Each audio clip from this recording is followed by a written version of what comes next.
this Dream of Italy publication. Thank you. It's just full of great tips.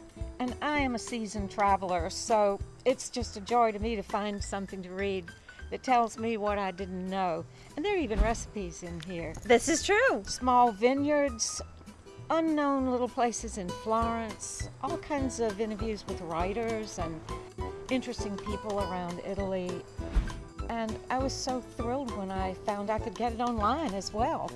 Thank you so much. Coming from you, that is one of the greatest compliments I've received. And thank you for having me here at Bramasole, which is indeed a dream. I've covered everything in these 16 years that I've been running this, from cooking schools to villa rentals, and it's mostly about the people we meet. And I know you love the Italian people as well. Yes.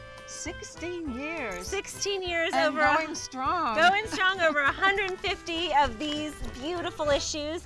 If you'd like to get the same information that Frances is reading, join Dream of Italy.